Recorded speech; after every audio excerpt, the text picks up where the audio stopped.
Sudah pasti di Extra One ini kami juga memberikan tumpuan kepada situasi banjir yang melanda beberapa buah negeri. Kalau kita lihat di negeri Pantai Timur, ada beberapa negeri seperti Kelantan dan Terengganu sudah pun mencatatkan penurunan dan juga pemulihan sedikit situasi banjir, kecuali di Pahang yang masih lagi memburuk, dan juga di Johor juga dilaporkan keadaan semakin memburuk. Tetapi kita ingin melihat dalam keadaan semasa ini bukan sahaja penduduk yang dipindahkan ke PPS itu ramai berpuluh ribu, tetapi pada masa yang sama sekiranya diumumkan PKP, perkara ini juga menjadikan isu bagaimana orang ramai ini risau, gusar dan sebagainya, bagaimana pengurusan mereka. Itu ingin saya bincangkan bersama dengan wakil Extra One di Johor, Ernalisa Osman, yang bersedia pada ketika ini. Ernalisa berada di Kota Tinggi, saya percaya. Apa keadaan terkini yang boleh dikongsikan, khususnya berkaitan dengan pusat pemindahan sementara, dan juga saya difahamkan analisa juga memantau panic buying ataupun pembelian panik yang berlaku di kalangan orang ramai. Apa ceritanya? Baik, betul-betul Najib. Sebelum ke Kota Tinggi, kami sempat membuat tinjauan di salah sebuah pasaraya di sekitar Permas Jaya, di mana saya dapat lihat sekitar jam 10 pagi tadi memang ramai pembeli yang mencari barang keperluan di pasaraya berkenaan. Dan jika ditanya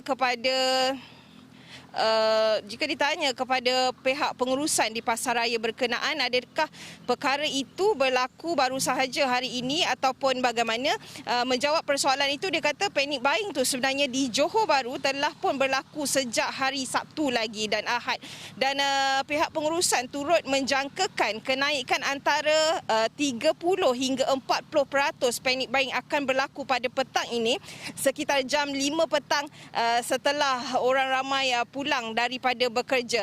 Dan selain daripada itu, ditanya kepada orang ramai adakah keperluan membeli di saat-saat akhir itu perlu.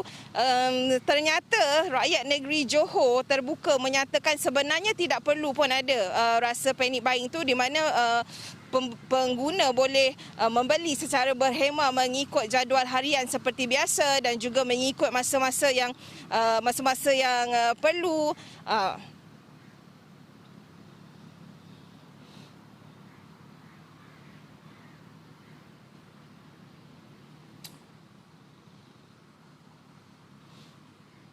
Okey, kita ada masalah teknikal sedikit.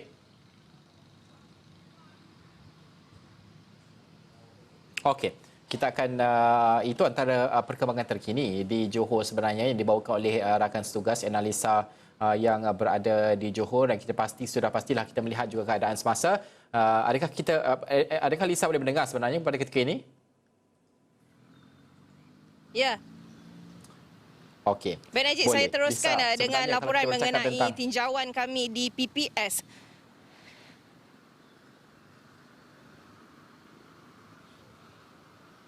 Teruskan Lisa.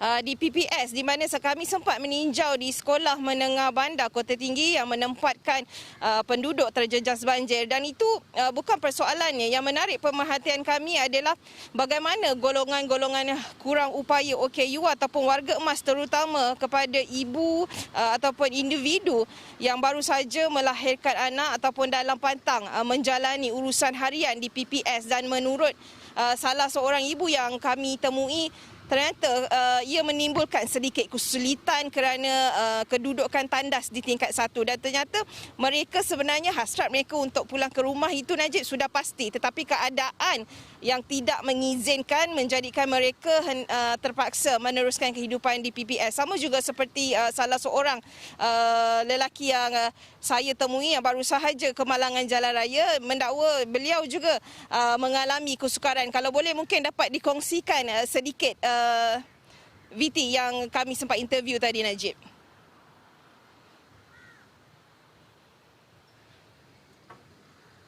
Okey, Lisa, kita faham VT itu Lisa dah hantar sebenarnya, tapi kita akan mainkan dalam rutin seterusnya. Kita melihat kepada bagaimana sebenarnya apa yang ditemukan oleh Lisa sendiri berkaitan dengan keadaan PPS, keadaan semasa PPS dan sebagainya.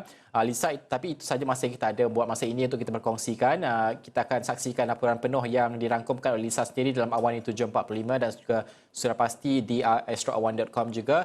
Terima kasih Lisa dan juga jaga keselamatan dalam keadaan membuat liputan ketika bencana banjir ini. Saya percaya seluruh rakyat Malaysia juga mendoakan kesejahteraan penduduk negeri Johor, malah negeri-negeri lain juga yang berdepan dengan bencana banjir pada ketika ini, untuk kita sama-sama mendoakan kesejahteraan mereka, keselamatan mereka dan semoga mereka tabah dalam bencana berganda kalau boleh kita sifatkan, dengan mereka berdepan juga pandemik COVID-19. Itu juga antara yang kami berikan tumpuan di Astro Awani. Baik, kepada anda yang baru menonton kami, jangan lupa pukul 6 jam 6 petang ini kami akan bawakan secara langsung pengumuman dan juga perutusan oleh Perdana Menteri berkaitan dengan kemungkinan pengumuman perintah kawalan pergerakan yang lebih diketatkan jam 6 ini. Sekian sahaja cerita. Saya Najib Arif. Assalamualaikum. Salam hormat.